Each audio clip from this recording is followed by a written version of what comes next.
The dreadnought Velsera hung in the dark between two dead stars, 41 decks of Korvax war steel, and nobody aboard her thought twice about the boy with the mop. His name was Teo Marsh, and according to the manifest that scrolled across the Overseer's tactical slate, he was Sanitation Auxiliary Unit 6, a human contractor, 24 cycles old, cleared for menial labor in the lower service galleries and nowhere else. The manifest listed his height, his mass, the number of his identification band, and a note that he was docile of below-average curiosity, suitable for repetitive tasks. A Korvax quartermaster had written that note after watching Teo scrub a coolant spill for 6 hours without complaint. The quartermaster had been proud of his assessment. He had described Teo to his mate that evening as the least dangerous creature I have ever met. Teo pushed his cart down the Deck 9 service corridor at 2200 ship hours, and he let them think it. That was the whole trick, really.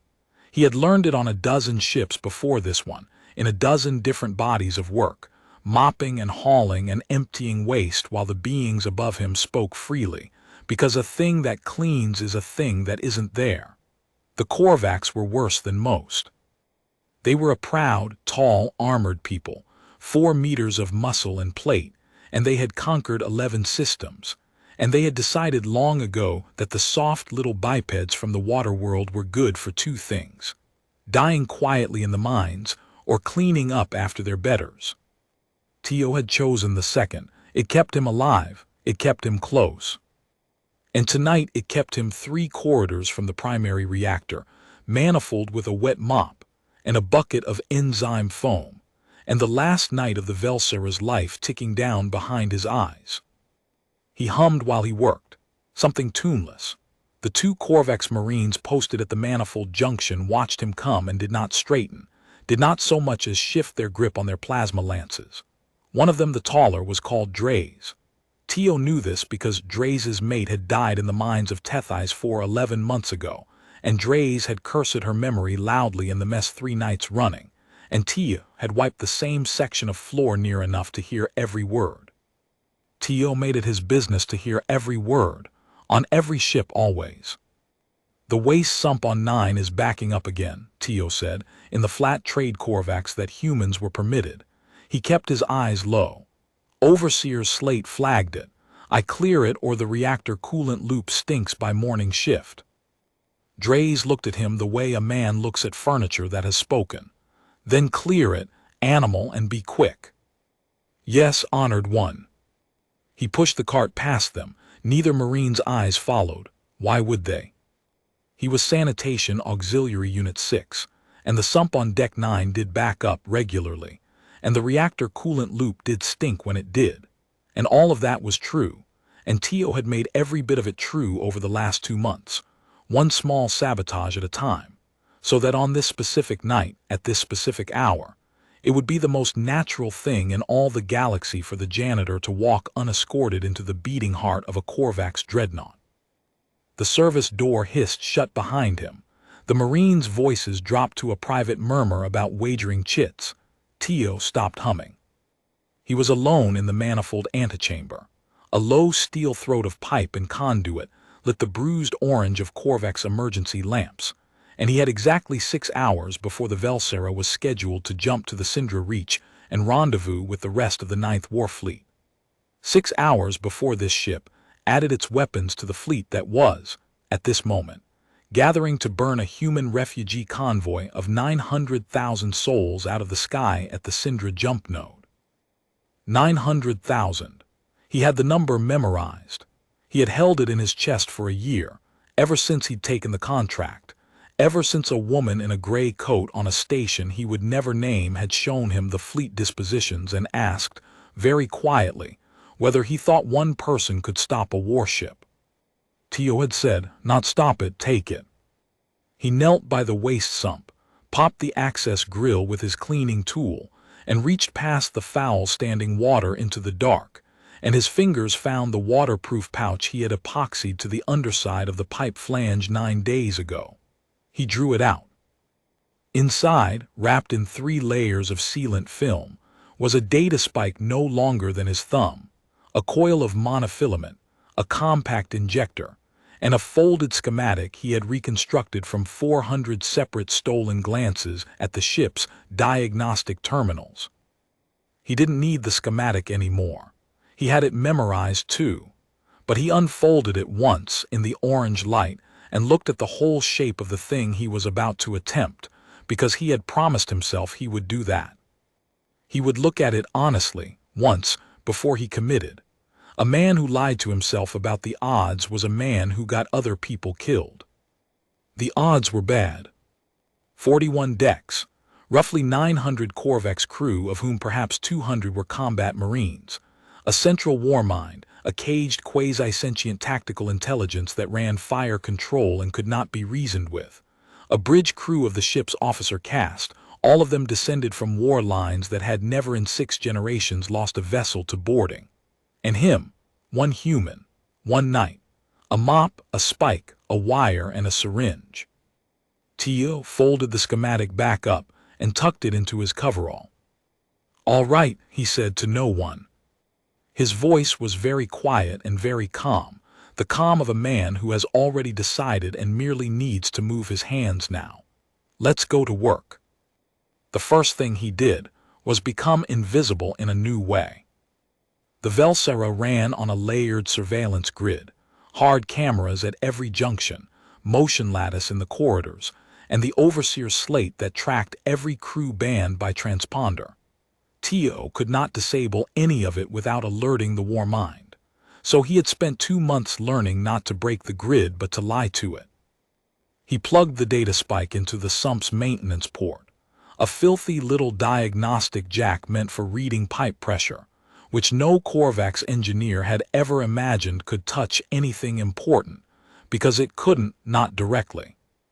But the sump diagnostics reported to environmental control, and environmental control shared a sanitation subroutine bus with the janitorial scheduling system, and the janitorial scheduling system, being beneath notice, had been granted a low-priority right hook into the crew locator display so that it could gray out corridors flagged for cleaning. A being scrubbing a floor should not show up as an intruder. That was all the hook was for. A courtesy. A convenience for the masters, so they would not be bothered by janitors.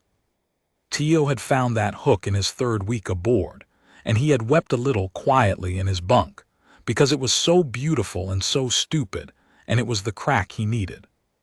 His spike walked the sanitation bus up into the scheduling system and began, gently, to rewrite the cleaning schedule for the entire ship.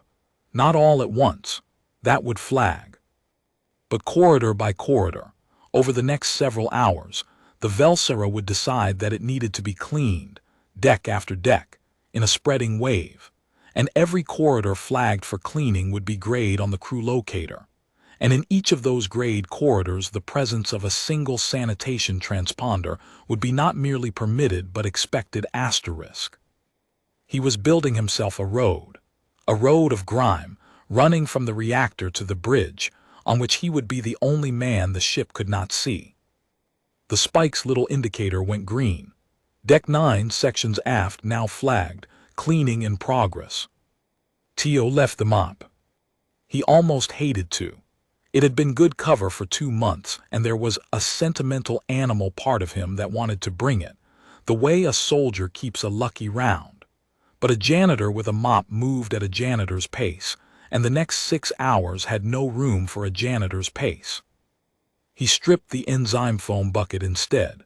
Because the enzyme foam mattered enormously, and clipped the concentrate flask to his belt, and he went up the aft maintenance ladder into the crawlspace between 9 and 8, where no camera watched, because who would bother watching the guts of a ship?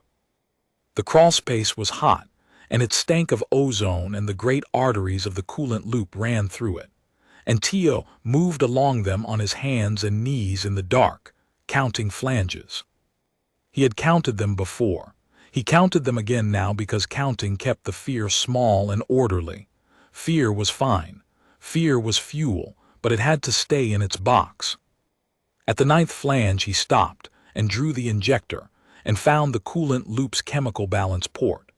a self-sealing valve the size of a coin, meant for engineers to sample the loop fluid.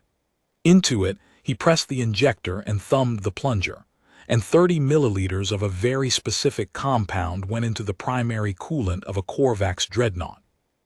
It would do nothing for 4 hours. That was the point. It was a catalyst, inert until it reached a threshold temperature, and the loop wouldn't reach that temperature until the reactor spun up for the jump. And then it would begin, very slowly, to foul the heat exchange surfaces, and the reactor would begin to run hot, and the ship's own safety governors would begin, all on their own, with no visible cause, to throttle the core. The warmind would see a reactor deciding to die and would not know why. That was Teo's clock and his weapon and his lie, all in one bottle. He capped the injector and kept climbing. 2 decks up, in a wardroom lit the warm gold that the officer caste preferred, Sub-Commander Asivar Thane was losing at stones to her own weapons chief, and enjoying it enormously. Asivar was young for her rank, barely into her 3rd decade, and she had gotten the Velsera's 2nd seat not through her war line. Her line was minor, a backwater sept, but through the vulgar, unfashionable method of being extremely good at her job. She noticed things. She'd been told more than once by superiors who did not mean it as praise, an unattractive quality in a Korvax. Her people prized certainty, dominance, the untroubled forward motion of the conqueror. Asivar prized the small wrong note. She could not help it. It was how her mind was built. Tonight her mind was snagging on something, and she couldn't find it, and it was ruining an otherwise pleasant game. "You're not attending," said Rucko, the weapons chief, snapping a stone down. "That's 3 sets. Your line's honor is bleeding out on this table, Sub-Commander." "My line has no honor to bleed," Asivar said absently. "That's why they let me work." She turned a stone over in her long, armored fingers. "Rucko, has the coolant loop reported clean today?" "The coolant loop always reports clean. It's a coolant loop." Rucko refilled his cup. "Why?" "The sump on 9 backed up again." "The sump on 9 always backs up. It's a sump." "It's backed up 4 times this month." Asivar set her stone down without playing it. "And the environmental logs are a hair off. Not wrong. Off. The sanitation schedule's been running heavy for weeks. More cleaning cycles than we have filth to justify." She frowned, an expression that pulled the plates of her brow into a hard ridge. "Do you know what our sanitation contingent is, Rucko, aboard this ship?" Rucko thought about it and clearly had never once considered the question in his life. "Some humans, a handful of the little water things. Why would I know?" 9 of them, Asivar said. "We took on 9 at Palvin Station. We're down to 1 on the active roster. The other 8 got reassigned to a labor transport 6 weeks ago. 1 human, cleaning a 41-deck dreadnought." She looked at the stone in her hand. "And the schedule says we're cleaner than we've ever been." Rucko laughed, a big rolling grinding sound. "So the little thing works hard. Praise it. Give it an extra ration cube." "You've been reading intelligence briefs again, Asivar. They've made you see saboteurs in the drains." "Perhaps." Asivar made herself smile and made herself play her stone and lost the set on purpose so that Rucko would stop watching her face. But the small wrong note was singing now, high and thin, at the very back of her skull, and she had never in her life learned how to make it stop. She would remember later that the human's name was on the roster and she had not bothered to read it. Teo Marsh, Sanitation Auxiliary Unit 6, docile, below average curiosity, suitable for repetitive tasks. She would remember that, and she would want to laugh, and she would not be able to. Teo came out of the crawlspace into the Deck 7 laundry alcove, which was empty, and he checked the Spike's little readout, now flagged for cleaning, grade, and safe. He straightened, working the ache out of his knees. He was young enough that the ache went quickly. He was glad of that tonight of all nights. He'd need every year of it. He caught his own reflection in the dark face of a powered-down vending unit. A lean human face, a shaven scalp because the Korvax required it of their menials, dark eyes, a jaw still a little too smooth to be taken seriously by soldiers who measured a man's worth in scars. He looked young. He was young. He used it the way he used the mop. Nobody guards against the boy. He'd been 19 when the Korvax came to his homeworld.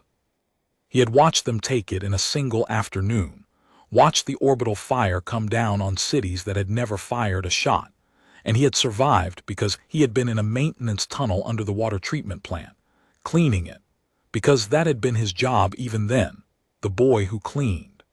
He'd come up into a dead city and walked out of it, and he had made himself 2 promises, and the first was that he would never again be helpless while something with guns decided whether his people lived. The second promise he did not say to himself even now. It was too big and it had no words. It lived under the first one and gave it weight. He crossed the laundry alcove to the wall panel and knelt again. This was the part he was least sure of, and so he did it early while his hands were still steady. Deck 7 carried the ship's internal comm trunk, not the bridge comms, those were hardened and separate, but the ordinary crew address system, the one that piped the overseer's orders and the daily litanies and the mustering horns to every deck.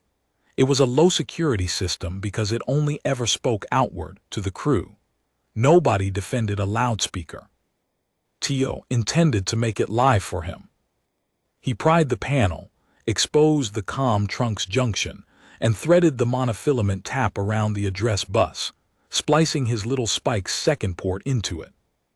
Then he pulled the folded schematic. He needed it now, needed the exact address codes, and he began, character by character in the dark, to build a false crew order into the buffer. He did not send it. He staged it. 6 hours from now, at the moment he chose, the Velsera's own address system would announce, in the flat synthetic voice of the overseer, that the ship had suffered a catastrophic core breach, and that all non-command personnel were to muster at the aft evacuation bays immediately. There would be no breach, but there would be a reactor running visibly, terrifyingly hot. His catalyst would see to that, and there would be alarms the war mind raised all by itself, and a crew that had been drilled its whole life to obey the muster horn without thought. 900 Korvax, sprinting away from the bridge, away from the reactor, toward the aft bays on the word of their own ship. That was the plan's spine. Empty the ship of everyone he didn't need to fight. Turn 900 warriors into a stampede running in exactly the wrong direction. Leave himself with only the bridge, only the officers, only the few who would refuse to run. It would not survive contact with reality. No plan did. Teo had learned that too in the dead city in a dozen jobs since. A plan was not a script. A plan was a shape you carried in your head so that when everything went wrong and everything would go wrong, you had something to bend back toward. He finished staging the order and sealed the panel and moved on. By 2340, he had reached Deck 5, and Deck 5 was where the plan met its first Korvax, who would not simply let him pass. The problem was the armory subvault. It sat directly athwart the only service route from the lower decks to the command spine, and it was manned around the clock by a single armorer of the warrior caste, because Korvax doctrine held that weapons should never be more than an arm's length from a fighter. The armorer's name was Vesk, and Vesk was old, and Vesk hated this posting, and Vesk had told a great many people how much he hated it while Teo cleaned the floor nearby. Teo did not want to kill Vesk. He had promised himself that too, the third promise, the working one, no death he could avoid. Partly because he was not a murderer and did not intend to become one to save 900,000 people, which would have been a strange arithmetic. Mostly because a corpse was evidence, and evidence was a clock, and he had only the one clock and he wanted to control it himself. So he came around the corner into the armory antechamber, pushing not a cart, but a hand-float of ration cubes he'd requisitioned off the Deck 6 galley 2 hours earlier under a forged sanitation supply order. And he called out, in his flat serval trade Korvax, before Vesk could even bristle. Delivery for the watch, honored one. Galley says the command decks get double cubes before a jump, You're on the list." Vesk looked at him. Vesk looked at the float of ration cubes, which were the good kind, the marrow-rich kind that the warrior caste got and the menials never tasted. Vesk had been standing in an empty vault for 9 hours with nothing to do and nothing to eat. "Nobody told me about double cubes," Vesk said, but he said it the way a hungry man says a thing he wants to be talked out of. "It's the jump, honored one. They always do it before a jump. Take what you want, I have to run the rest up to the bridge watch or the overseer flags me late." Teo pushed the float forward and busied himself with a scuff on the deck plate, incurious, harmless, already half forgotten. "I'll just wipe this down while you sort them." And Vesk, 4 meters of Korvax warrior, bent over the float of ration cubes with the guileless appetite of a creature that has never once in its life been outmaneuvered by a lesser being. And Teo, kneeling by the scuff mark with a rag, drew a single ration cube from his own coverall pocket, one he had prepared in the crawl space, one he had cored and packed with the enzyme concentrate from his belt flask, resealed with warmth from his own hands, and set it on top of the pile, right where the biggest, hungriest hand would reach first. The enzyme foam that Teo used to clean coolant spills was, in concentrate, in quantity, a powerful sedative to Korvax neurochemistry. He had learned this by accident, months ago, watching an engineer go loose and stupid after inhaling it in an unventilated bay. He had filed it away. He filed everything away. It was the whole of his method. He was a poor and unarmed creature in a nest of the strong, and so he made an inventory of every single thing they overlooked, and he waited. And when the night came, he assembled all those overlooked small things into one large, unstoppable thing. Vesk ate the cube in 2 bites. He complained that it tasted off. Teo agreed sympathetically that the galley's cubes had been off all week, and offered him a normal one to clear the taste, and Vesk ate that too. And 40 seconds later Vesk sat down against the vault door because his legs had become a subject of academic interest to him. And 40 seconds after that Vesk was asleep, upright, snoring like a coolant pump. Teo caught the plasma lance before it clattered. He did not take it with him. A human carrying a warrior's weapon through the halls would trip every assumption the ship had about him, and his whole edge was that the ship had no defenses tuned against a janitor because no one had ever imagined a dangerous janitor. His weapons tonight were the ones no one searched for: chemistry, timing, a voice on a loudspeaker. The floor plan of a ship carried whole in a young man's memory. He set the lance down beside the sleeping armorer, dragged Vesk gently into the vault's blind corner where the corridor cameras wouldn't catch him for hours, and flagged the whole armory section for cleaning on his spike, so the crew locator would show nothing but an empty room in need of a mop. Then he went into the vault, because there was one thing there he did want. Not a weapon, a key. The Velsera's officer caste carried command authentication tokens, physical crystal shards that keyed their access to the bridge systems, and the spares were kept in the armory sub-vault under warrior guard. Teo could not forge a token, but he could steal a blank, an uncut authentication crystal, inert, waiting to be married to an officer's biometric print, and he had spent 9 days figuring out how to cut one himself using the ship's own diagnostic laser in the Deck 4 calibration bay. He took 2 blanks. Redundancy. Everything twice, where he could, because tonight there would be no second attempts at anything. He was back in the corridor, vault sealed, Vesk snoring safely in the dark, at 23:58, and he allowed himself exactly 1 breath of something that was almost triumph before he strangled it. Triumph was for men who had already won. He had 6 hours and 40 decks to go, and the hard part hadn't started. He climbed toward Deck 4. Ossivar could not sleep, which did not surprise her, and could not stop moving, which did. She had left the wardroom and walked, telling herself she was doing a pre-jump inspection, which was within her rights and which no one would question. She walked the command spine, and she walked it slowly, and she read the ship the way she'd read the stones on the game table, looking for the piece that was in the wrong place. The reactor telemetry was nominal. She checked it twice. Nominal. The crew locator was nominal. She checked it too, standing at a corridor terminal with her long fingers on the cold display, watching the little sigils of the crew drift through the ship's cross-section like motes in water. Nominal. Except there was a great deal of gray on the display. Corridors flagged for cleaning, grayed out, deck after deck, more of them than she had ever seen at once. A spreading tide of gray from the lower decks upward. "We're very clean tonight," she said aloud, to no one, and the sound of her own voice in the empty corridor made the hair rise along the plates of her neck. She pulled up the sanitation schedule. It scrolled.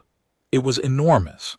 It had been growing for weeks, she saw now, a slow crescendo, and tonight it had bloomed into a full ship cleaning wave scheduled to complete. She checked the timestamp, and something cold moved through her, scheduled to complete its climb to the command decks at exactly the hour before the jump.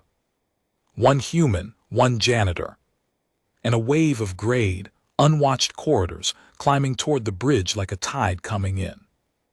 Ossivar was a Korvax of a minor line and an unattractive mind, and she had exactly no proof of anything, and if she raised an alarm over the asterisk cleaning schedule the night before a jump, the whole command cast would laugh her off the ship. Rucko would never let her forget it. Her career, such as it was, would end in a story told at mess tables for years. She stood at the terminal a long moment. Then she keyed her personal comm, low, private, and spoke a name into it. "Marsh," she said, "Teo Marsh, Sanitation Auxiliary 6. She had read the roster after all. Overseer, locate crew band 662 human contractor. Where is he right now?" The overseer's flat voice answered in her ear. "Crew band 662 is currently in a corridor flagged for sanitation. Location is deprioritized. Do you wish to override the sanitation gray and pull his exact position?" Ossivar's jaw tightened. There it was. The system itself, refusing to look at the very thing she wanted to see, because a janitor was beneath its notice, because that was how it had been built, because that was how all asterisk of it had been built. "Yes," she said softly. "Override, show me the boy." The Deck 4 calibration bay was a long, cold, precise room full of the ship's most delicate instruments, and it was almost never occupied, and Teo had chosen it as his workshop for exactly that reason. He had the door sealed and cleaning flagged, and he was bent over the diagnostic laser, cutting the first authentication blank when the crew locator override happened. He didn't hear it, he couldn't have, but he felt the shape of it a half-second later because he had a tripwire. 2 months ago he'd left a sliver of his Spike's code sitting in the overseer's crew locator subroutine, a passive watcher, doing nothing but listening for one specific event, any override of a sanitation gray targeting his own crew band. He'd assumed no one would ever trigger it. He'd said it anyway because everything twice, because a plan is a shape you bend back toward. The sliver fired now and pushed a single character to the little readout clipped inside his sleeve, and the little readout buzzed once against his wrist, cold as a snake. Teo went very still over the laser. Someone had just asked the ship where the janitor was. Someone had overridden the gray to do it. Someone, somewhere on this ship, was not laughing at the cleaning schedule. He let out a slow breath. He had planned for a watcher not this early, but a plan is a shape. He finished the cut he was making. You did not stop a laser cut halfway. That ruined the crystal, and he needed the crystal.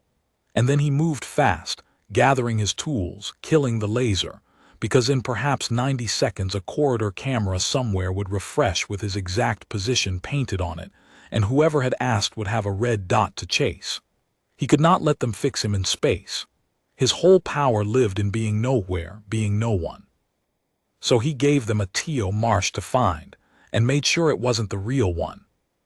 His Spike still held the sanitation scheduling system. He reached into it now and did something he'd rehearsed as a contingency and hoped never to use.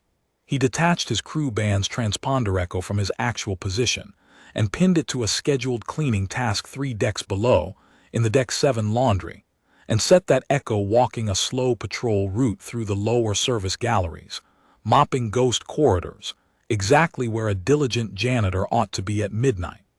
The transponder was just a number the ship trusted. Teo had stopped letting the ship's trust point at his body weeks ago. Tonight he simply aimed it somewhere useful. Then he took the band off his own wrist entirely, the physical band, and he clipped it to a maintenance drone he'd reprogrammed in his second week. A knee-high sanitation crawler that trundled the lower decks polishing deck plates, and he sent the drone off down its ghost route with his identity riding on its back. Let them find the janitor. The janitor would be a small, dumb robot 3 decks below, dutifully cleaning, exactly where the manifest said the harmless creature should be. Teo Marsh, the man, walked out of the calibration bay carrying 2 cut authentication crystals and no name at all, invisible now in a way the ship had no category for. A person with no transponder, in a corridor with no camera the schedule hadn't grayed, being nobody going up. He climbed. There, said Asivar, there he is. The corridor terminal painted a red sigil onto the ship's cross-section. Crew Band 662, Deck 7, moving at a slow, steady walking pace through the lower service galleries. Cleaning, exactly where a janitor should be. Asivar looked at it for a long time. It was completely ordinary. It was so completely ordinary that it made the cold thing in her chest worse instead of better, though she could not have said why, not with words, not in a way Rucko would ever accept. The dot moved at a machine steadiness. A tired human at the end of a shift moved in fits, paused, leaned on walls, was a asterisk body asterisk. This dot moved like a schedule, like a thing being represented rather than a thing being. But she had nothing, a dot cleaning a floor. She could not put a warrior on the command cast's night before a jump, because a janitor was mopping too evenly. Overseer, she said, the human contractor 662, pull his work order for tonight, all of it, every task, every route since shift start. The overseer read it to her. It was long. It was mundane. Sump on 9. Coolant loop sanitation on 9. Laundry alcove 7. Ration resupply run 6 galley to command watch. Asivar's ears pricked at that. A janitor running ration cubes to the command decks was unusual but not forbidden. The galley did strange things before a jump. Calibration bay 4, sanitation. Then the patrol route through the lower galleries. And every single task, she noticed, was flagged for cleaning, and every single task grayed a corridor, and the corridors it grayed, laid end to end on the display, made a line. A line that started at the reactor manifold on 9 and climbed, task by task, deck by deck, straight up the service spine toward the bridge. He's building a road, Asivar whispered. Repeat, Subcommander, said the overseer. That query was not parsed. Nothing. Her hearts were pounding now, both of them out of rhythm. Overseer, silent alert. No horns, no lights. I want a 2 Marine team quiet to the Deck 7 service galleries to take custody of Crew Band 662. Human contractor. Do not harm him. I want him breathing and I want him now. She paused. And send them without armor comms. Voice only. Local, nothing on the ship net. Subcommander. Ship protocol requires that a security action be logged to the War Mind. Belay that. Her voice cracked out harder than she meant. If she was wrong, this would be a career-ending humiliation. If she was right, then the ship's own systems were compromised. The crew locator was lying, and the very last thing she wanted was to shout her suspicion across a network a saboteur might be listening to. Log it to my personal authority. Voice, local, off-net, go. The overseer, after a pause that felt like reluctance, obeyed. Asivar leaned against the cold corridor wall and closed her eyes and felt, for the first time in her career, the specific vertigo of a Korvax who has understood, alone in the dark, that the ship around her is no longer entirely hers. The two Marines who went down to Deck 7 were named Torlil and Beksa, and they were bored, and they did not believe in the assignment, and they had made jokes about it the whole way down the lift. "A janitor," Torlil said. "The sub-commander wants two of us to arrest the janitor." "She noticed things," Beksa said. "That's her whole thing, she noticed the janitor." He rolled his shoulders inside his armor. "You watch. It'll be some little water thing with a mop, terrified of us, and we'll drag it up to command and it'll wet itself, and the sub-commander will look a fool and Rucko will buy us drinks for a month for the story." They found the sanitation crawler in the aft laundry gallery, trundling a slow circle, polishing plates that were already clean. Crew Band 662 was zip-tied to its dorsal housing, blinking its dutiful little transponder pulse. Torlil picked up the drone, turned it over, looked at the band clipped to a cleaning robot. "Beksa," he said, and his voice had changed. "Beksa, get the sub-commander." But Beksa was already backing toward the gallery hatch, plasma lance rising, because the hatch had just sealed itself with a heavy magnetic thunk, and the gallery lights had dropped to the bruised orange of an emergency, and the gallery's environmental vent had begun, with a soft industrial hiss, to fill the sealed room with a fine white mist of enzyme concentrate that Teo Marsh had staged in the laundry's cleaning fluid reservoir 9 days ago against exactly this contingency. Because everything twice. Because a plan is a shape you bend back toward. Because he had always known that if anyone came looking for the janitor, they would look where the janitor's name was, and the janitor's name was here. In a sealed room he could flood with sleep at the touch of a command. He'd already written and left waiting. Torlil got 3 words into a shout for help before his knees stopped believing in him.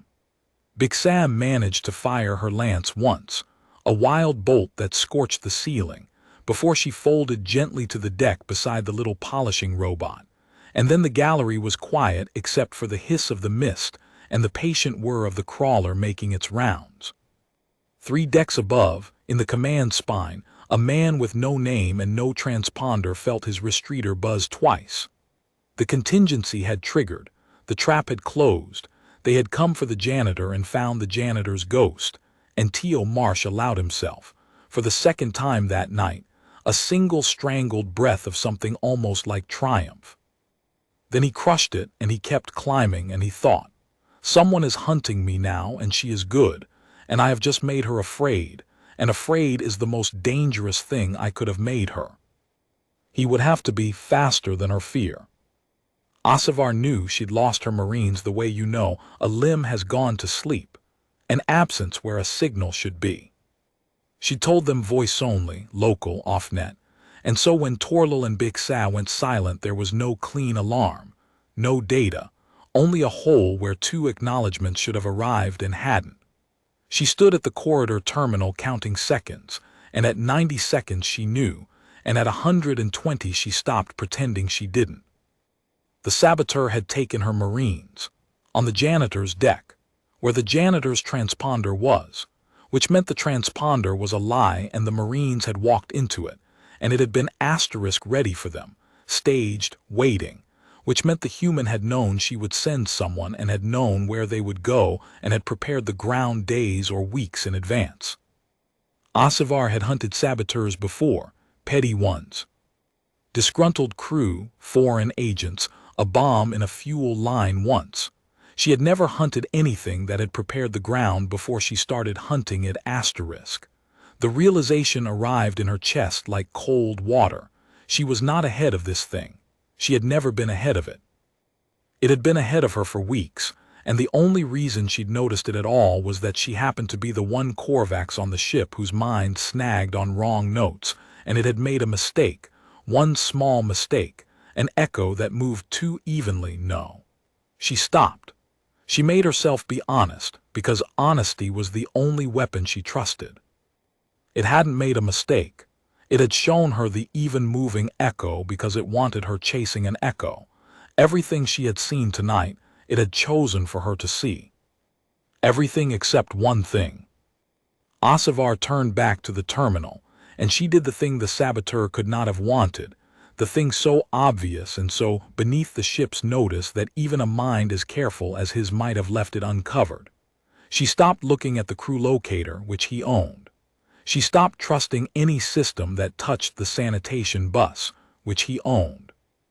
She pulled up instead the raw hard camera feeds, not the motion lattice, not the transponder map, but the dumb old optical cameras, the ones that just saw, and she began, feed by feed, corridor by corridor up the command spine, to look with her own eyes for a human being who was not supposed to exist.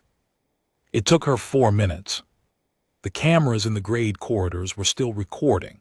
The gray only hit a corridor from the asterisk locator asterisk, not from the cameras themselves, because no one had ever imagined a threat clever enough to need the cameras blinded too, and so no one had wired that capability into the sanitation hook. It was the same flaw in reverse.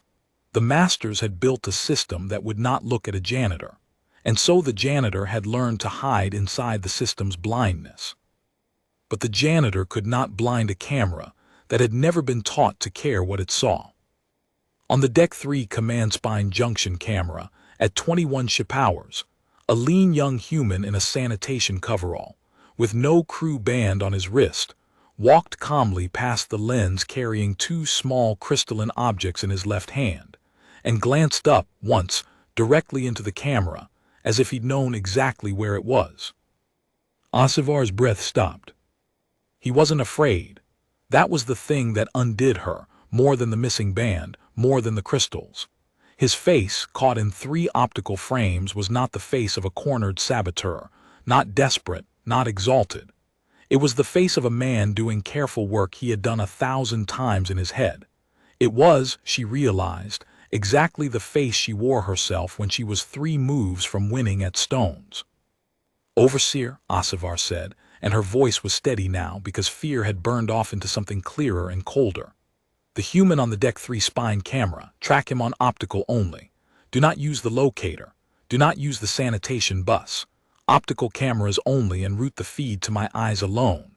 She was already moving out of the alcove down the spine, toward the bridge, toward wherever he was going, because she knew now where he was going. There was only one place a man built a road to. "And wake the ship mother, quietly. Tell her the Velsara is being boarded." "Sub-commander," the overseer said, "the ship's boarding detection net reports no." "I know what the net reports," Asivar snarled. "The net is his, wake her voice." "Now." Teo felt the second tripwire go, and this one he had truly hoped never to feel. He'd salted the hard camera feeds too. Of course he had, everything twice. Not with control. He couldn't control the dumb old optical system, but with a listener, a passive flag that would fire if anyone ever pulled the raw optical feeds of the command spine and routed them to a single officer's private channel instead of the normal security pool. That was a specific, deliberate, paranoid act. That was a hunter who had understood that the locator was compromised and had gone around it. The flag fired. His wrist buzzed 3 times. The pattern he'd assigned to "they are watching you with their own eyes now." Teo stopped in the middle of the Deck 3 spine corridor and looked, for one held breath, at the small, ugly fact of it. The officer was better than his plan had budgeted for. She'd broken his invisibility in under 2 hours. She'd done it by refusing to trust the very systems his whole strategy rested on. She'd done it, he understood, precisely because she was the one mind aboard that had never fully believed a janitor was harmless, and he had, in a way, made her. His weeks of 2 clean schedules, his careful invisibility, had been a whisper in the ear of the one person on the ship built to hear whispers. His caution had been the thing that betrayed him. There was a lesson in that he'd think about later, if there was a later. For now, adapt. A plan is a shape you bend back toward. He could not be invisible anymore. Fine. He'd known this hour might come. He had a contingency for it, and the contingency was ugly and he hated it, and it was better than dying. If he could not be nowhere, he would be asterisk everywhere. If she was tracking 1 human on optical cameras, he would give the optical cameras 100 humans. He ducked into a Deck 3 maintenance closet, sealed it, and reached through his spike into the system he'd been saving, the ship's training simulation subsystem, a fat, sleepy database used to run boarding drills, full of stored optical recordings of past exercises, Korvax Marines and mock intruders swarming these very corridors. It was archival footage. It was tagged, indexed, ready, and it fed for convenience back into the same hard camera pool the security officers watched, so that instructors could overlay drill footage onto live feeds for training review. Another courtesy, another convenience for the masters, another crack.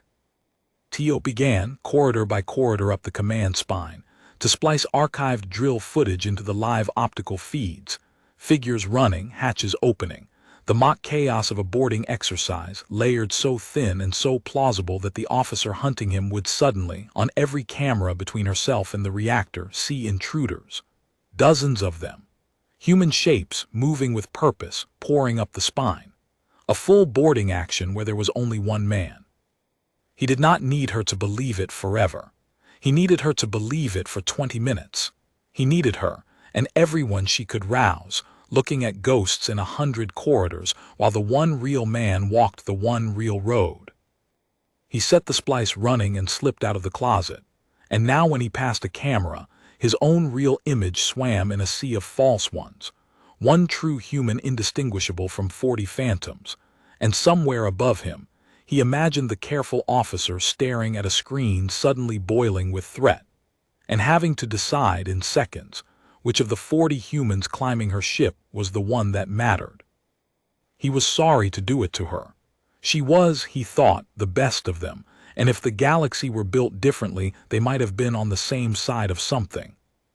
But 900,000 people were 3 hours from burning, and he had exactly one ship to steal, and he was out of time to be gentle. He climbed, and below and above him, on 100 screens, an army that did not exist climbed with him. The ship mother of the Velsera was 1,000 years of war line distilled into one enormous, ancient, unhurried woman, and when Ossivar's alert reached her she did not panic, because she had never in her life panicked, and this was both the ship's greatest strength, and tonight, the crack that Teo Marsh had not known he would need. Shipmother Karsk Velsera had commanded this dreadnought for 60 years. She had repelled 9 boarding actions.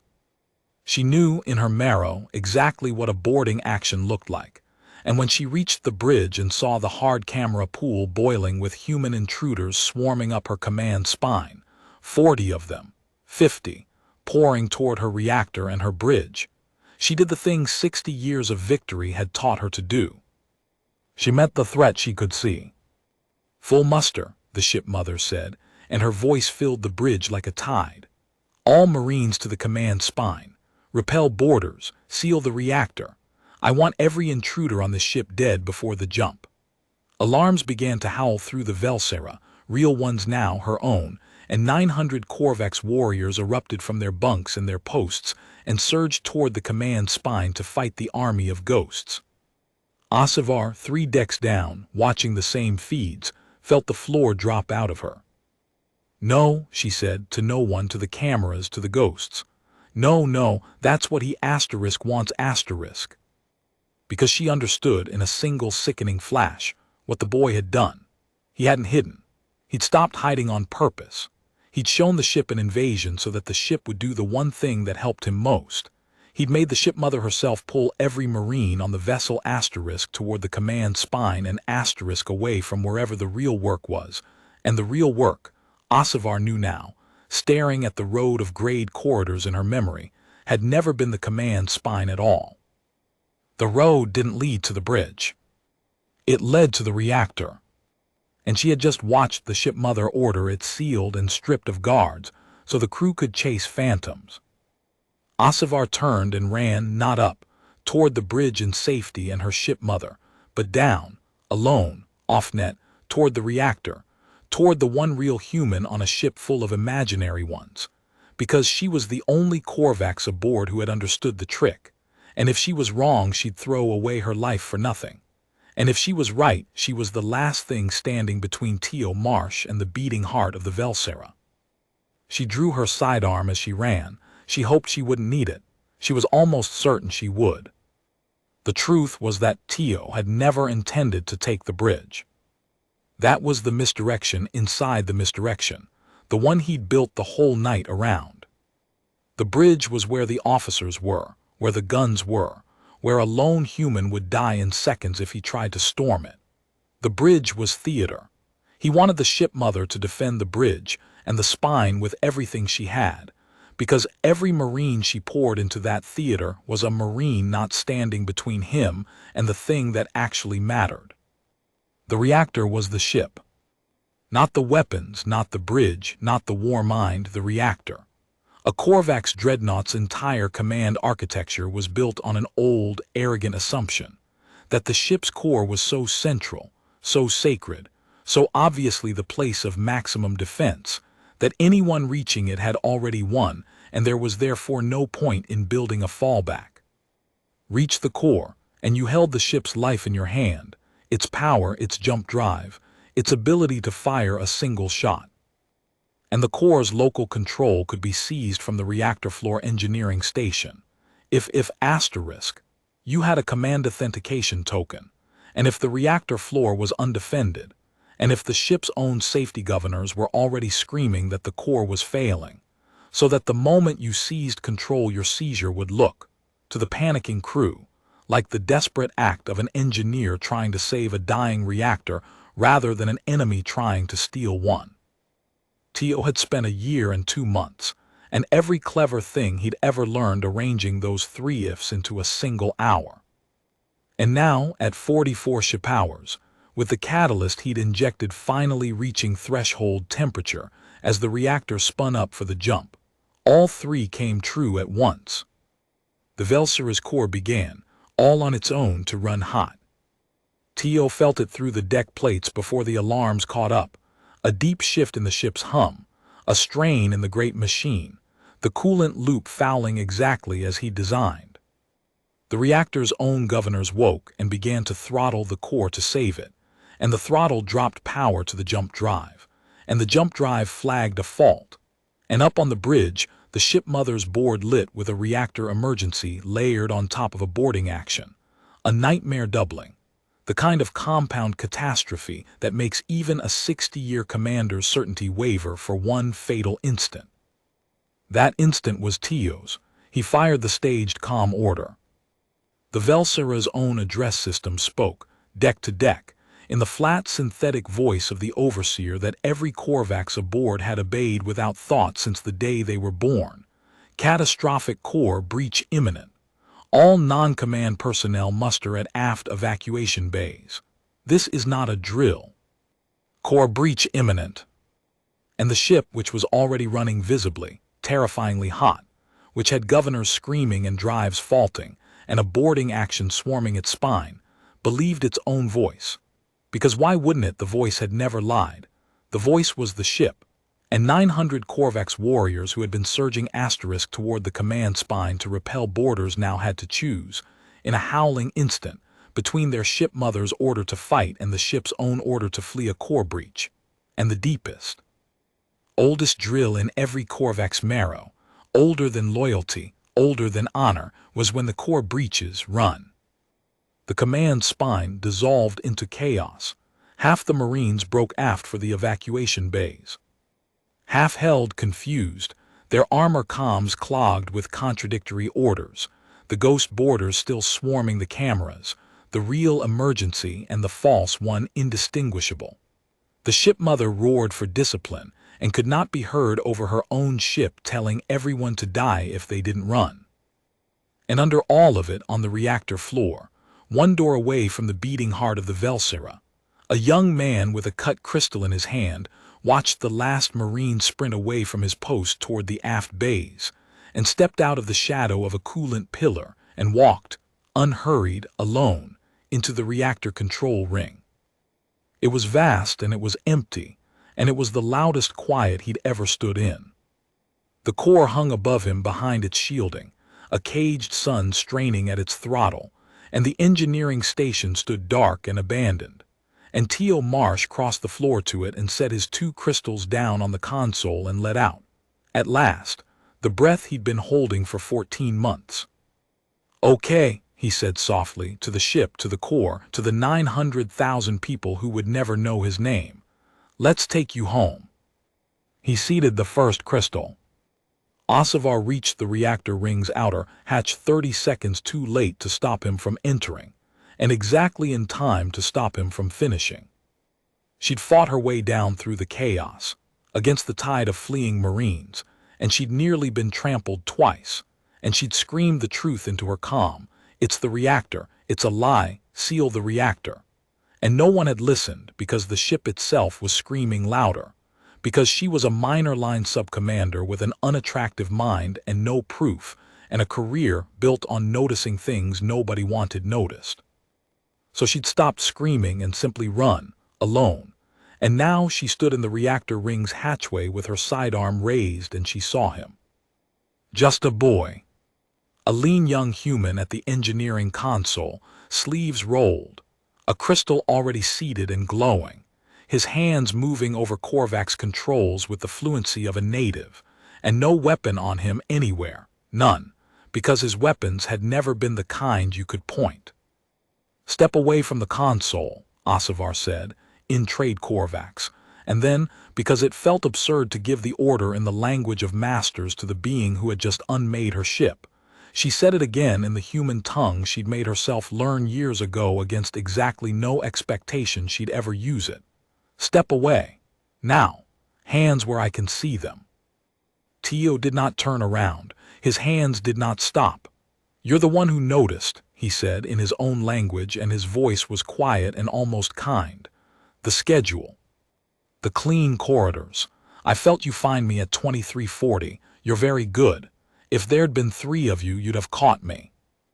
"There is 1 of me," Ossivar said, "and a gun, hands I won't ask again." "You will, though." He seated the second crystal beside the first. The core's shriek changed pitch as the engineering station came alive under his hands, the ship's power flowing now toward him, the throttle governors falling silent as he took manual authority over the catalyst-fouled loop he alone knew how to unfoul. "Because you already worked out what I'm doing, or you wouldn't be down here alone instead of up there with your ship mother. You know it's not a breach. You know I made the ship lie. Which means you know what happens if you shoot me." Ossivar's aim did not waver. But she did not fire. "If you shoot me," Teo said, still not turning, "the loop stays fouled and the governors stay off because I've locked them off, and the core cooks itself for real, and this whole ship dies in about 11 minutes with everyone still aboard, including the 900 of your people running for evac bays that a real breach would vent to space anyway. I'm the only person on this vessel who can bring the core back down safely now. You've already reasoned all the way to that, haven't you? That's why the gun's still up and the trigger's still slack. You're the one Korvax on this ship who thinks 2 moves ahead. So think 2 moves ahead." Slowly, Ossivar Thane lowered her gun a fraction, not all the way, never all the way, and she stepped fully into the reactor ring. And she said the thing that had been building in her since 2340, the wrong note finally finding its word. "Who are you?" she said, "really?" And Teo Marsh finally turned around, a boy of 24 with 14 months of a dead world in his eyes, and he told her. "My name is Teo Marsh," he said. "I was 19 when your fleet took my world. I was cleaning a tunnel under a water plant when the fire came down, and that's the only reason I'm alive, because a thing that cleans is a thing nobody bothers to kill." He kept one hand on the console, the throttle authority live under his palm, the core's shriek holding steady in the poised balance he alone controlled. "Your 9th War Fleet is gathering at the Syndra jump node right now. In about 3 hours it's going to catch a refugee convoy coming out of the Meridian systems, 900,000 of my people, in ships with no guns, running from you. Your fleet is going to burn them out of the sky, the way you burned my world, because that's what your fleet does. This ship, the Velsera, is supposed to jump in." He didn't look at a clock. He didn't need 40 minutes to add her weapons to that killing. 40 guns to a slaughter. Ossivar's face had gone very still, the plates of it locked, How do you know the convoy? Because a woman in a gray coat showed me the fleet dispositions 14 months ago and asked if one person could stop a warship. Teo's mouth twitched, not quite a smile. I told her I wouldn't stop it. I'd take it. And then I spent a year getting myself hired onto a Korvax sanitation contract. And I bounced through 6 of your ships learning how you think, and I got assigned to this one. And I have been mopping your floors for 2 months building the road that ends here in this room with my hand on your core. He tilted his head. You want to know the truth of it, Sub-Commander. The whole of my great and terrible secret. I'm a janitor. That's not a disguise. That's just true.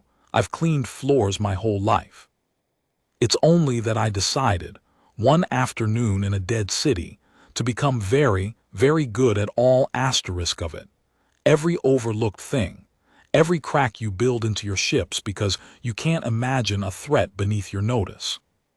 You built a whole civilization that refuses to look at the person cleaning the room. So I learned to live in the place you refuse to look, and I carried a knife there, and tonight I'm using it. For a long moment the only sound was the strained hum of the caged sun overhead, and the distant, dwindling roar of a crew fleeing a breach that wasn't real. You could have blown the core, Ossivar said slowly. From the crawlspace, your catalyst. You could have killed this ship without ever coming to this room, without ever risking your life on the reactor floor with a Marine's gun on you. If all you wanted was to keep the Velsera from Syndra, you had that hours ago. A dead ship can't burn a convoy. Her eyes narrowed. But you didn't. You're not here to kill her. You're here to steer her. I told the woman in the gray coat I'd take it, Teo said quietly. Not break it, take it. And now his other hand came up and he turned the console toward her so she could see what was building on it. Not a shutdown, not a self-destruct, but a course. A new heading. A jump solution, half solved. The drive already spinning back up under his careful hand as he unfouled the loop he'd fouled. The ship coming back from the edge of death, not toward Syndra, but toward. Ossivar read the coordinates and something moved through her that she had no name for. Toward the Syndra jump node, yes. But early, arriving hours ahead of schedule, ahead of the rest of the Ninth Fleet. One dreadnought arriving alone at the node where 900,000 refugees would be threading through. You're going to Syndra, she breathed. You're still going to Syndra, why would you? Because a dead warship saves 900,000 people once, Teo said. A stolen warship saves them and gets them through the node, and stands between them and your fleet when the rest of the Ninth arrives, and puts 40 Korvax guns on the right side of the sky for the first time in the history of this war. His voice never rose. It didn't have to. I don't want to break your ship, Sub-Commander. I want to point it at the people who built it, and I want to do it with the whole Ninth Fleet watching, so that every Korvax in this arm of the galaxy learns the thing your civilization has spent 1,000 years refusing to learn. That the person you don't bother to look at is the most dangerous person in the room. Ossivar Thane stood in the reactor ring with her gun half raised, and her whole life's certainties coming apart around her, and she thought about her world's honor and her ship mother's 60 years, and the muster horn older than loyalty, and she thought about 900,000 unarmed people in ships with no guns. And she thought, because she could not help thinking, because it was how her mind was built, about which of these things she actually believed in when the theater was stripped away. She thought about the note in the roster, docile, below average curiosity, suitable for repetitive tasks. She thought about how her entire people had written that note about everyone for 1,000 years and called it wisdom. You need an officer's biometric print, she said at last, very quietly, to cut those blanks into command tokens that will hold against the Warmind's challenge. You've got the crystals cut, but they're keyed to nothing. The moment you try to seize the jump drive, the Warmind will challenge the token and it'll come up blank and it'll lock you out and cook the core to spite you. She looked at him. You knew that. You've known it all night. That's why you're not finished. That's the last if, isn't it? The one you couldn't arrange from the drains.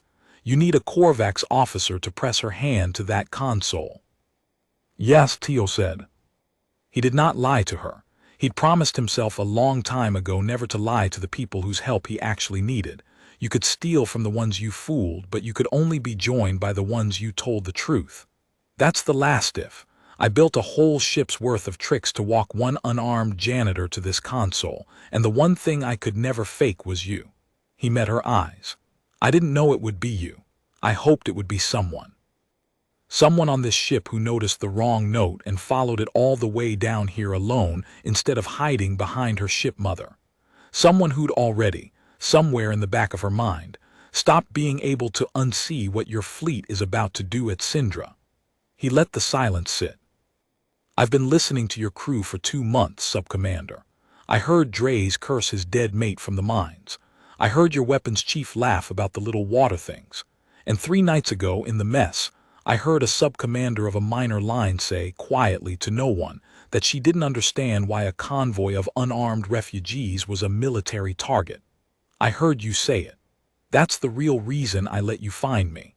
I wasn't just running from a hunter. I was walking toward the one person aboard who already knew. Asivar remembered saying it. She thought no one had heard. Someone was always cleaning the floor.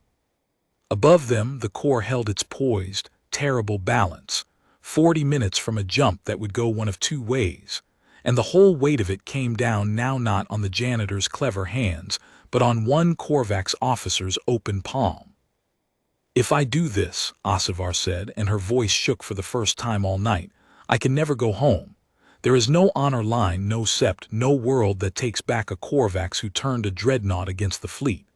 I'll be the worst thing my people have a word for. You understand that? You're asking me to become, to everyone I've ever known, exactly the monster they already think you are. I know, Teo said. I'm not going to pretend it's small. I've been the monster in the drains for 2 months and I'll be it for the rest of my life, and it doesn't feel like winning most nights. He held her gaze. I'm not asking you to do it for me. I'm asking you to do it for the 900,000 and for the next janitor, and because you already can't unsee it. He turned the console a last few degrees toward her, the biometric plate glowing, waiting. You noticed, Asivar. Out of 900 of you, you're the one who noticed. That's not a curse. That's the only thing on this whole ship worth a damn. The core screamed softly overhead. The crew's roar had faded to nothing. They were all aft now, packed into evacuation bays, waiting to die or flee on the word of a ship that had lied to them in a janitor's borrowed voice. Asivar Thane holstered her gun. She crossed the reactor floor. She stood beside the young human at the console of the ship her line had never dishonored, and for one last moment she was a Korvax officer with 60 generations of certainty at her back, and then she wasn't, and would never be again. She pressed her hand to the plate. That was how the legend would end cleanly at every Korvax mess table in the arm. The boy, the mop, the stolen dreadnought, the perfect night. But the clean tale is a lie of omission, and Teo Marsh of all people would have hated to be remembered by a lie of omission. So it is worth going back into the climb, into the hours between the injector in the crawlspace and the mop on the reactor floor. Because it did not go the way the plan drew it, because no plan ever did, and the truth of it matters more than the legend. Go back then to 11 ship hours, to the stretch of the climb the story skips over when it's told at mess tables, because the mess tables like a clean tale, the janitor and his tricks, the road of grime, the perfect night. They leave out the parts where Teo Marsh nearly died 3 separate times, because those parts don't fit the legend. Teo would have preferred they leave in exactly those parts. A legend that never sweats teaches the wrong lesson. He had watched the Korvax believe their own flawless legends for 1,000 years, and it had made them the kind of people who wrote below average curiosity about a man who was cutting the throat of their empire in the dark. Legends that never sweat are how you lose a dreadnought to a boy with a mop. So the truth of the climb. The first near-death came on Deck 4, minutes after he'd sent his crew band away on the crawler, when he was crossing the calibration bay's outer corridor with 2 uncut crystals in his fist and no transponder and no cover story. because a man with no crew band who is stopped and scanned is a man who is instantly, unarguably, an intruder. He'd known this was the sharpest stretch of the whole route. He'd timed it for the shift change lull, when the Deck 4 watch rotated and the corridor should have been empty for 90 seconds. It was not empty. An engineer named Palvis came around the far bend, off shift, out of place, walking with the loose distraction of a Korvax who has been drinking mash in his bunk and is now regretting the water he didn't drink. He was between Teo and the calibration bay, and he was looking up, and there was nowhere to hide in a straight-lit corridor, and Teo had perhaps 2 seconds before the engineer's eyes focused and registered a bandless human where no human should be. Teo did the only thing left. He did not hide. He worked. He dropped to one knee, set the crystals down against the baseboard where the shadow ate them, pulled the rag from his belt, and began scrubbing a stain that was not there, head down, humming his tuneless hum, a janitor invisible beneath notice.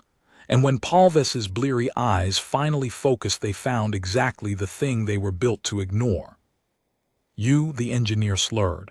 "Sanitation, this corridor's a mess. Look at it, filthy." "Yes, honored one," Teo said, scrubbing nothing. "Cleaning it now." "Good," Palvis swayed. He squinted. Some animal part of his mash-soaked brain snagged dimly on a wrongness he couldn't name, the same wrongness Ossivar had chased all night, the note that didn't fit, though in Palvis it surfaced only as a vague irritation. "You're not scheduled here. Are you scheduled here?" Sump overflow reached the 4 spine, honored one. Overseer flagged it. "You can check the schedule." Which was true because Teo had made it true an hour ago, because everything twice, because a lie you can't verify is a lie that gets you killed, and a lie the ship confirms is armor. "It's on the board. Section flagged for cleaning." Palvis did not check the board. Drunk Korvax engineers do not check boards to confirm that a janitor is real. He grunted, and he told Teo to do a better job, and he wandered off toward the lift muttering about the state of the ship, and he never once wondered why the sanitation worker had no crew band on his wrist, because he never once looked at the wrist of a thing that cleans. Teo knelt on the deck for a full 10 seconds after the engineer was gone, scrubbing a stain that wasn't there, hands perfectly steady, heart slamming against his ribs like a fist on a hatch.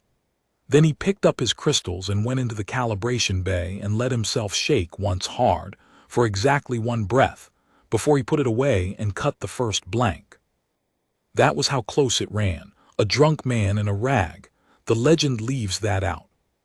The second near-death was the Marines, Torlil and Bixah, and the story tells that part cleanly: the sealed gallery, the enzyme missed, the trap that closed.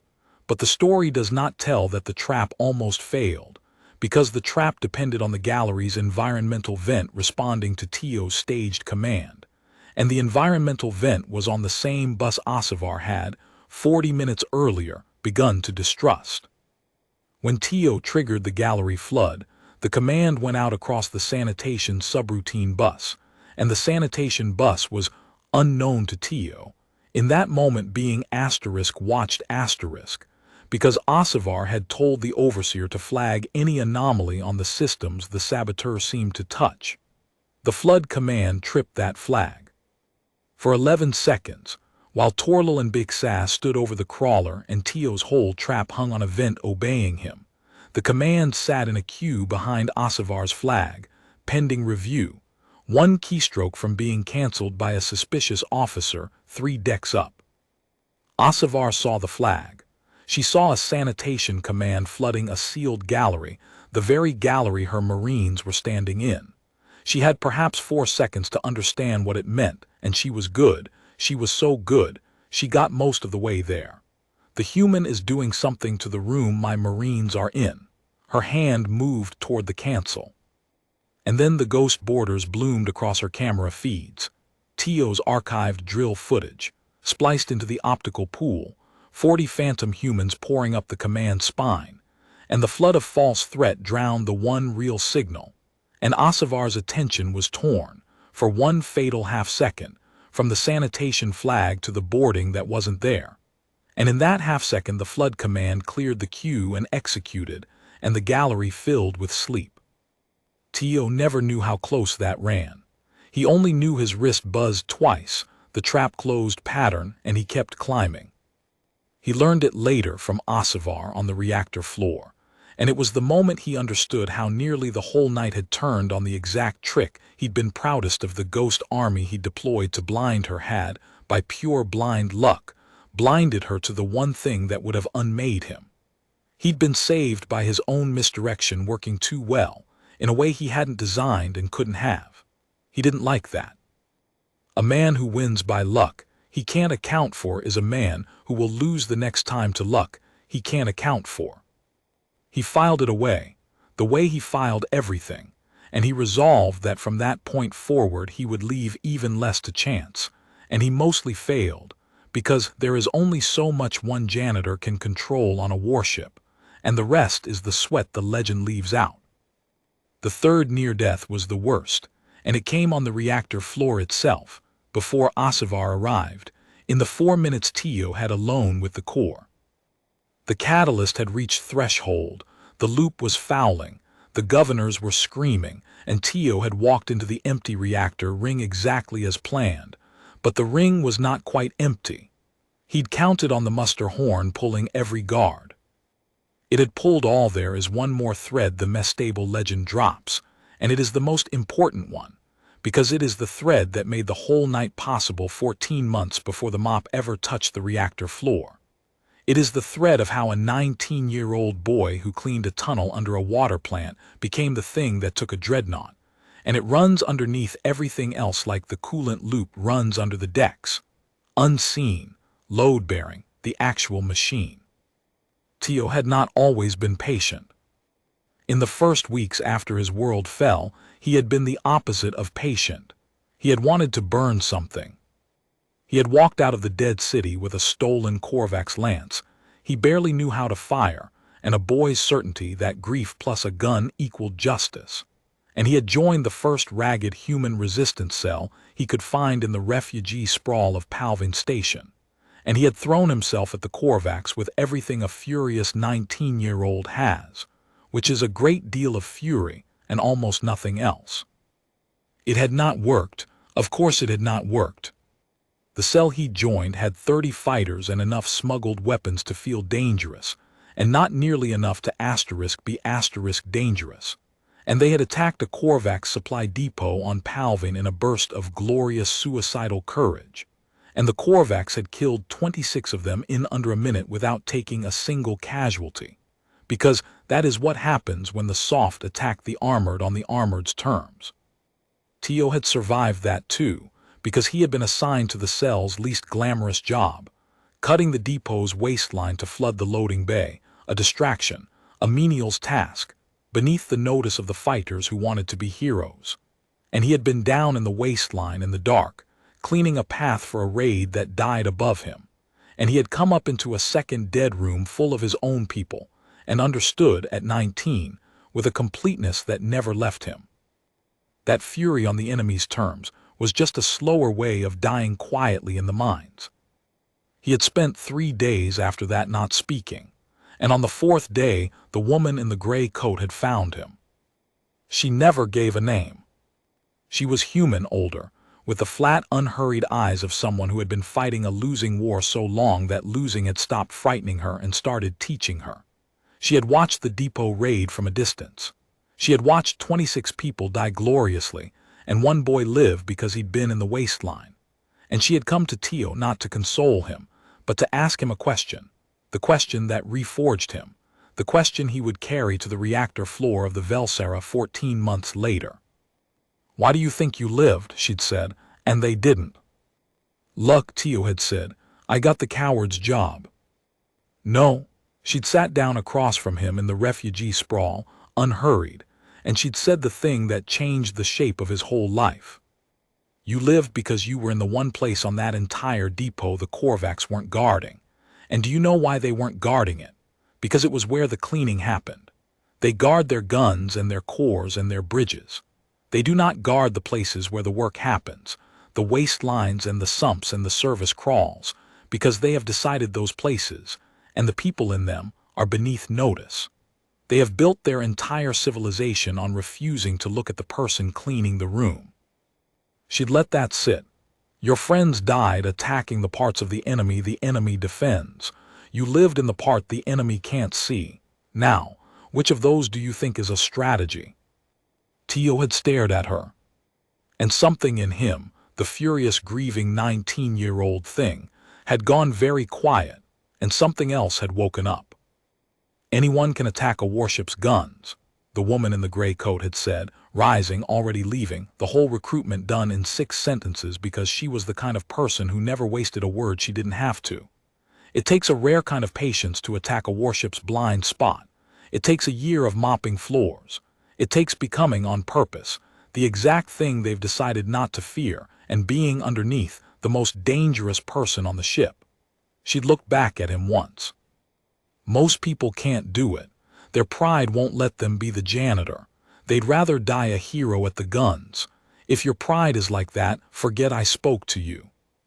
But if you can stand to be nobody for as long as it takes, so that one night you can be the thing that takes their whole ship, find me. There's a war that needs that. There's a convoy, 14 months out, that will need it exactly. She'd left. Teo had found her 3 days later. And so the 14 months began, the training that was not weapons training, because Teo already knew he'd carry no weapon. The training that was chemistry and systems and the architecture of Korvax arrogance, the study of every crack a proud people leaves in a ship, because it cannot imagine a threat beneath its notice. He learned to read Korvax dialects until he could hear the wrong note in a soldier's grief. He learned their reactor loops and their sanitation buses, and the exact hook that let a cleaning schedule gray a corridor. He learned to make himself so wholly the harmless janitor that the disguise stopped being a disguise and became a discipline, a way of standing in the world, patient and unseen and lethal.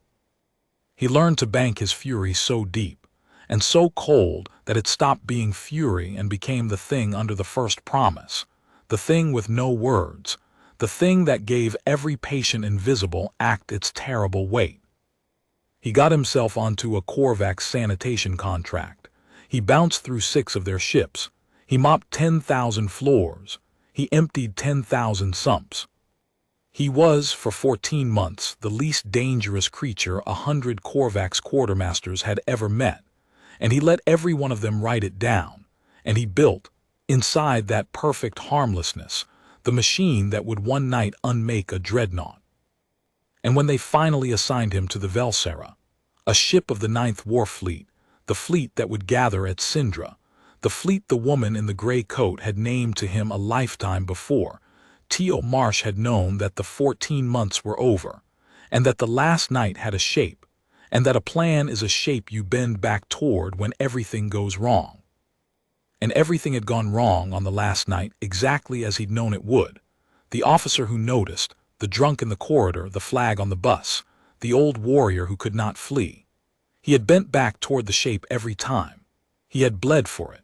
He had lied and sedated and stolen and misdirected and told the one crucial truth to the one crucial person, and he had walked one unarmed janitor from a waste sump to the beating heart of a Korvax dreadnought, and he had taken it.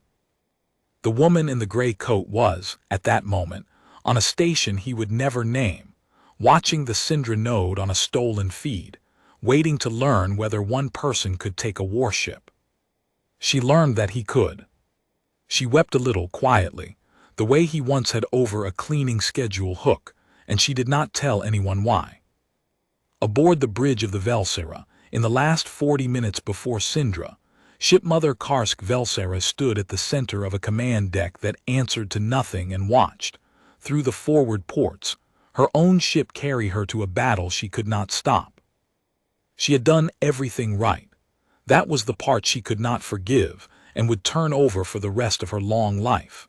She had mustered her Marines to repel a boarding right. She had sealed the reactor and sent the crew to fight the intruders on the spine right, by every doctrine her line had ever known.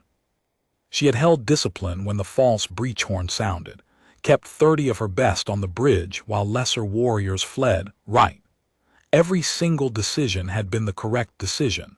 The decision 60 years of victory and 1,000 years of war line had honed her to make. And every single correct decision had been exactly the decision the janitor needed her to make. That was the horror of it, the thing she'd never had a word for and never wanted one. He had not beaten her by being stronger or by outfighting her Marines or by breaching a hardened door. He had beaten her by knowing her doctrine better than she did, by understanding that a proud people who always make the correct forceful decision can be steered precisely by anyone patient enough to arrange the board so that the correct forceful decision is the fatal one. He had turned her strength into the leash he led her by. He had made her competence the weapon he used against her ship. Subcommander Thane, the ship mother said, into a bridge comm that no longer reached the reactor floor, into a channel Teo had long since severed, speaking to a second seat who had pressed her hand to a plate and become the worst word the Korvax had, "If you can hear me, I want you to know that I understand what you did, both of you." Her voice did not shake. Ship mother's did not shake.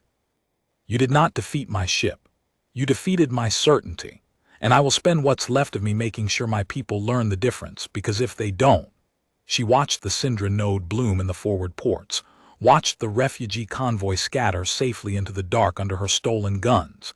"If they don't, there will be 1,000 more of him, and we will lose 1,000 more ships, and we will never once see it coming, because we will still be refusing to look at the person cleaning the room." No one answered her.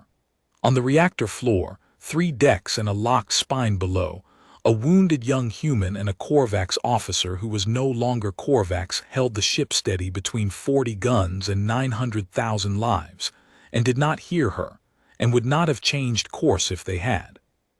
The Velsera held the door at Syndra until the last refugee was through. And then, her terrible work done, the stolen dreadnought turned her back on the warfleet that built her and ran for the dark, carrying a janitor, a traitor, a caged ship mother, 900 sleeping warriors, and the first true proof in 1,000 years that the most dangerous person in any room the Korvax ever built was the one they had decided not to see. There is one more thread the Mestable legend drops, and it is the most important one, because it is the thread that made the whole night possible 14 months before the mop ever touched the reactor floor. It is the thread of how a 19-year-old boy who cleaned a tunnel under a water plant became the thing that took a dreadnought, and it runs underneath everything else like the coolant loop runs under the decks, unseen, load-bearing, the actual machine. Teo had not always been patient. In the first weeks after his world fell, he had been the opposite of patient. He had wanted to burn something. He had walked out of the dead city with a stolen Korvax lance. He barely knew how to fire, and a boy's certainty that grief plus a gun equaled justice. And he had joined the first ragged human resistance cell he could find in the refugee sprawl of Palvin Station. And he had thrown himself at the Korvax with everything a furious 19-year-old has, which is a great deal of fury and almost nothing else. It had not worked. Of course it had not worked. The cell he joined had 30 fighters and enough smuggled weapons to feel dangerous, and not nearly enough to be dangerous. And they had attacked a Korvax supply depot on Palvin in a burst of glorious suicidal courage. And the Korvax had killed 26 of them in under a minute without taking a single casualty. Because that is what happens when the soft attack the armored on the armored's terms. Teo had survived that too, because he had been assigned to the cell's least glamorous job, cutting the depot's waistline to flood the loading bay, a distraction, a menial's task, beneath the notice of the fighters who wanted to be heroes. And he had been down in the waistline in the dark, cleaning a path for a raid that died above him, and he had come up into a second dead room full of his own people, and understood at 19, with a completeness that never left him. That fury on the enemy's terms was just a slower way of dying quietly in the mines. He had spent 3 days after that not speaking, and on the 4th day the woman in the gray coat had found him. She never gave a name. She was human older, with the flat, unhurried eyes of someone who had been fighting a losing war so long that losing had stopped frightening her and started teaching her. She had watched the depot raid from a distance. She had watched 26 people die gloriously, and one boy live because he'd been in the waistline. And she had come to Teo not to console him, but to ask him a question, the question that reforged him, the question he would carry to the reactor floor of the Velsera 14 months later. "Why do you think you lived?" she'd said, "and they didn't?" "Luck," Teo had said. "I got the coward's job." No, she'd sat down across from him in the refugee sprawl, unhurried, and she'd said the thing that changed the shape of his whole life. "You lived because you were in the one place on that entire depot the Korvax weren't guarding. And do you know why they weren't guarding it? Because it was where the cleaning happened. They guard their guns and their cores and their bridges. They do not guard the places where the work happens, the waistlines and the sumps and the service crawls, because they have decided those places, and the people in them, are beneath notice. They have built their entire civilization on refusing to look at the person cleaning the room." She'd let that sit. "Your friends died attacking the parts of the enemy defends. You lived in the part the enemy can't see. Now, which of those do you think is a strategy?" Teo had stared at her. And something in him, the furious, grieving 19-year-old thing, had gone very quiet, and something else had woken up. "Anyone can attack a warship's guns," the woman in the gray coat had said, rising, already leaving, the whole recruitment done in 6 sentences because she was the kind of person who never wasted a word she didn't have to. "It takes a rare kind of patience to attack a warship's blind spot. It takes a year of mopping floors. It takes becoming on purpose, the exact thing they've decided not to fear, and being underneath, the most dangerous person on the ship." She'd looked back at him once. "Most people can't do it. Their pride won't let them be the janitor. They'd rather die a hero at the guns. If your pride is like that, forget I spoke to you. But if you can stand to be nobody for as long as it takes, so that one night you can be the thing that takes their whole ship, find me. There's a war that needs that. There's a convoy, 14 months out, that will need it exactly." She'd left. Teo had found her 3 days later. And so the 14 months began, the training that was not weapons training, because Teo already knew he'd carry no weapon. The training that was chemistry and systems and the architecture of Korvax arrogance, the study of every crack a proud people leaves in a ship, because it cannot imagine a threat beneath its notice. He learned to read Korvax dialects until he could hear the wrong note in a soldier's grief. He learned their reactor loops and their sanitation buses, and the exact hook that let a cleaning schedule gray a corridor. He learned to make himself so wholly the harmless janitor that the disguise stopped being a disguise and became a discipline, a way of standing in the world, patient and unseen and lethal. He learned to bank his fury so deep and so cold that it stopped being fury and became the thing under the first promise, the thing with no words, the thing that gave every patient invisible act its terrible weight. He got himself onto a Korvax sanitation contract. He bounced through 6 of their ships. He mopped 10,000 floors. He emptied 10,000 sumps. He was, for 14 months, the least dangerous creature 100 Korvax quartermasters had ever met, and he let every one of them write it down, and he built, inside that perfect harmlessness, the machine that would one night unmake a dreadnought. And when they finally assigned him to the Velsera, a ship of the 9th War Fleet, the fleet that would gather at Sindra, the fleet the woman in the gray coat had named to him a lifetime before, Teo Marsh had known that the 14 months were over, and that the last night had a shape, and that a plan is a shape you bend back toward when everything goes wrong. And everything had gone wrong on the last night exactly as he'd known it would. The officer who noticed, the drunk in the corridor, the flag on the bus, the old warrior who could not flee. He had bent back toward the shape every time. He had bled for it. He had lied and sedated and stolen and misdirected and told the one crucial truth to the one crucial person, and he had walked one unarmed janitor from a waste sump to the beating heart of a Korvax dreadnought, and he had taken it.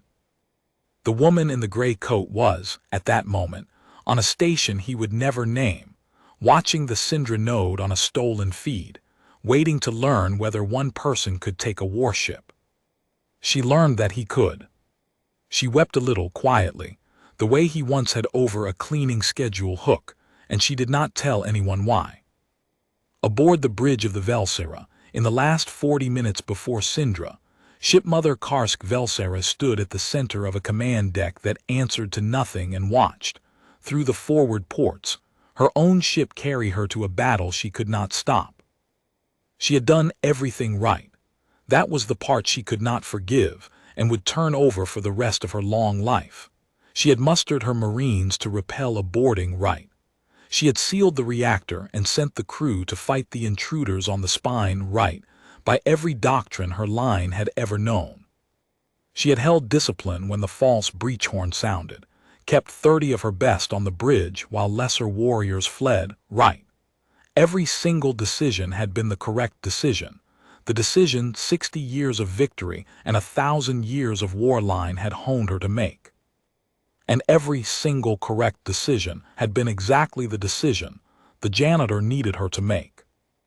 That was the horror of it, the thing she'd never had a word for and never wanted one. He had not beaten her by being stronger or by outfighting her Marines or by breaching a hardened door. He had beaten her by knowing her doctrine better than she did, by understanding that a proud people who always make the correct forceful decision can be steered precisely by anyone patient enough to arrange the board so that the correct forceful decision is the fatal one. He had turned her strength into the leash he led her by. He had made her competence the weapon he used against her ship. Subcommander Thane, the ship mother said, into a bridge comm that no longer reached the reactor floor, into a channel Teo had long since severed, speaking to a second seat who had pressed her hand to a plate and become the worst word the Korvax had, "If you can hear me, I want you to know that I understand what you did, both of you." Her voice did not shake. Ship mother's did not shake. "You did not defeat my ship.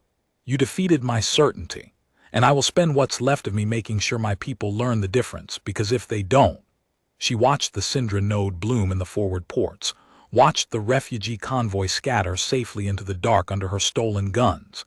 "If they don't, there will be 1,000 more of him, and we will lose 1,000 more ships, and we will never once see it coming, because we will still be refusing to look at the person cleaning the room." No one answered her. On the reactor floor, 3 decks and a locked spine below, a wounded young human and a Korvax officer who was no longer Korvax held the ship steady between 40 guns and 900,000 lives, and did not hear her, and would not have changed course if they had. The Velsera held the door at Syndra until the last refugee was through. And then, her terrible work done, the stolen dreadnought turned her back on the warfleet that built her and ran for the dark, carrying a janitor, a traitor, a caged shipmother, 900 sleeping warriors, and the first true proof in 1,000 years that the most dangerous person in any room the Korvax ever built was the one they had decided not to see. The surrender of the bridge came 6 hours after Syndra, and it did not come the way ship mothers were supposed to surrender. Teo had kept the command spine locked the whole time, the reactor ring sealed and answering to Asivar's hand, the aft bays holding 900 Marines in full life support and no authority whatsoever. He had not stormed the bridge. He had never intended to. A hardened door with 30 of the ship's best behind it was exactly the kind of fight a lone, unarmed janitor loses, and Teo did not fight fights he lost. He arranged the board so those fights never had to happen. He simply held the ship's life in his hand, 3 decks below, and waited, because a bridge with no engines and no guns and no crew that could reach it is not a bridge anymore. It is a room with a view. He opened a channel to it once, when the Velsera was running for the dark and Syndra was behind them, and the last refugee was gone. "Shipmother Karsk," he said, in trade Korvax, respectful because he respected her, because she had made every correct decision and been beaten by it, and that was a thing worth respecting. "This is the janitor. Your ship is not going to burn a convoy tonight or ever. It's not going to add its guns to the ninth. I've taken it, and I'm keeping it, and I'd like to do that without hurting a single one of your people, and I've hurt none of them yet. They're all breathing, all of them, even the old tender who shot me. Check if you don't believe it. I'll wait." There was a long silence on the channel. Somewhere on the bridge, Teo knew, a 60-year commander was checking and finding it true. Not one Korvax dead.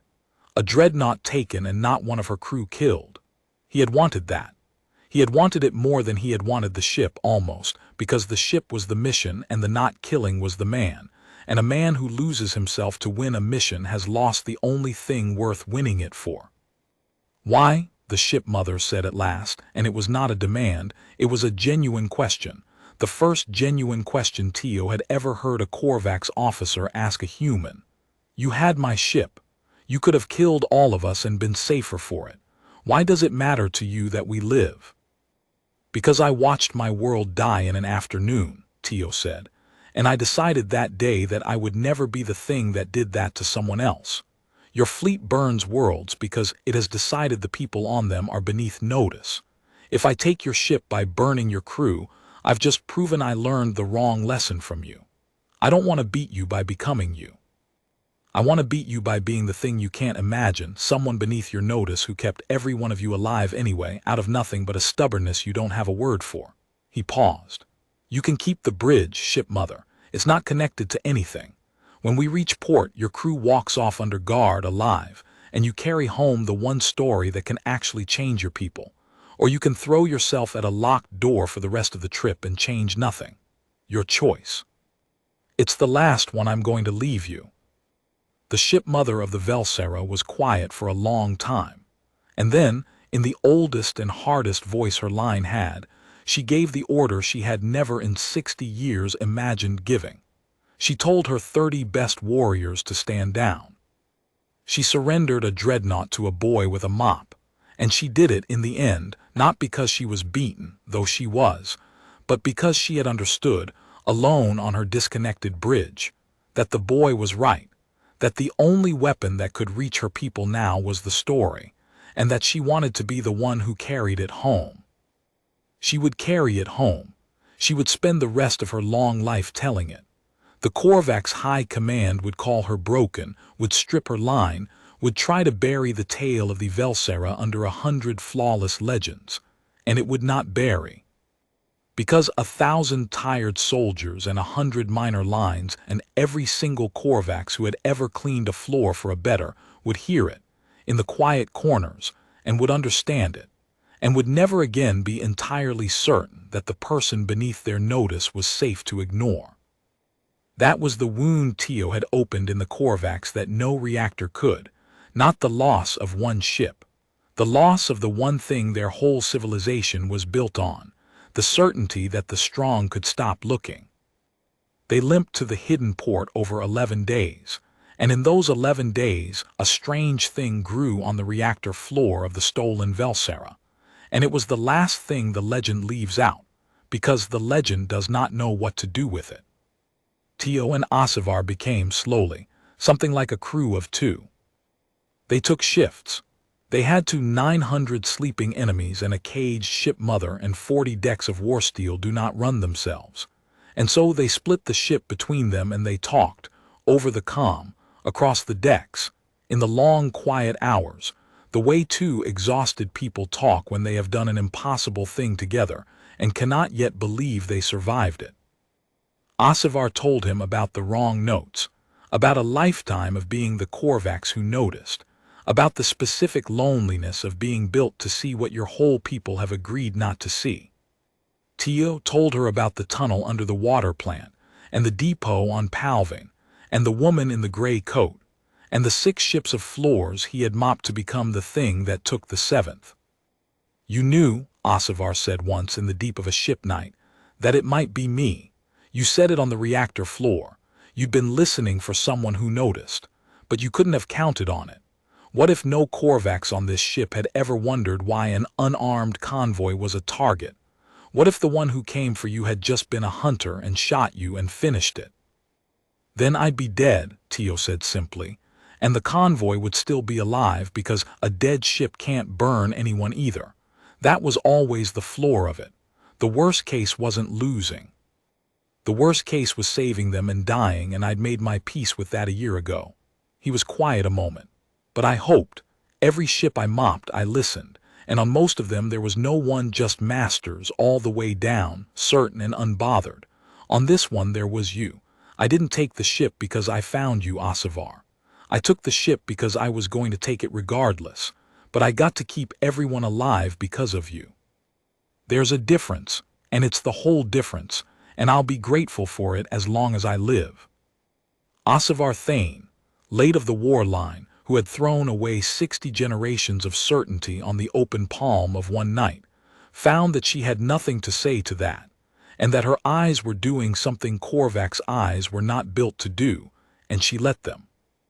And then, on the 11th day, they reached the port the woman in the gray coat had named a lifetime ago, and the sleeping crew was walked off under guard into a prisoner exchange that would send them home carrying the story, and the ship mother went with them, unbowed, terrible, ready to spend her life as the wound in her own people's certainty. And the woman in the gray coat came aboard at last and stood in the reactor ring where it had all ended, and looked at the young man who had answered her question 14 months before and said only, "You said you'd take it, not stop it, take it." And Teo said, "I remember." And she said, 900,000 people are alive who wouldn't be. I have never in my life been so glad to have been right about a person. And then she left him to it, because she was the kind of person who never wasted a word she didn't have to, and there were no more words that needed wasting. Which is where the legend ends, and where at last the true thing happens, the small thing, the thing that is the whole point and that the mess tables cannot hold. Asivar found him on the reactor floor, alone, in the quiet of a warship that was finally, wholly theirs. He had coiled his monofilament and pocketed his empty injector, and he had sent a drone, 3 decks down, to the laundry gallery where 2 Marines had once woken with headaches, and a story no one believed, and the drone had brought back the one thing he'd left behind at the very beginning of the very long night. He picked it up from where it leaned against the console. "A mop." "You brought the mop," Asivar said. "It's lucky," Teo said, and this time he did smile, tired and young and entirely without triumph, a boy of 24 who had hijacked a Korvax warship in a single night with a bucket of cleaning foam and a memorized floor plan, and the one unforgivable secret that the person you refuse to look at is the most dangerous person in the room, and who did not look now like a conqueror at all, only like someone who had finished a very long shift. Also, the reactor floor's filthy. Half a dreadnought's crew ran through here in a panic. Somebody has to clean it. Asivar Thane looked at the human, and the mop, and the ship they had stolen together and would now turn against the fleet that built it, and she found that she was, impossibly after the worst and best night of her life, beginning to laugh a real laugh, a Korvax laugh, the first one that had ever felt like freedom instead of dominance. "They thought you were just a janitor," she said. "All of them. The quartermaster who wrote you down as harmless, my ship mother, my whole people. 900 warriors slept through the taking of their own ship because they could not imagine that the thing cleaning their floors was the thing that would end them." "They thought right," Teo said. "That's the part none of them will ever understand, and the part I hope you do." He set the mop to the deck, and the wet head hissed softly against the warsteel, and he began, in the quiet of a stolen warship running for the dark with 900,000 living souls somewhere safe behind it, to clean the reactor floor of a dreadnought that was now, and would remain, entirely his. "I am just a janitor," Teo Marsh said. "I always was. That was never the disguise. That was the whole weapon. And you people spent 1,000 years teaching me exactly how to use it." And he cleaned.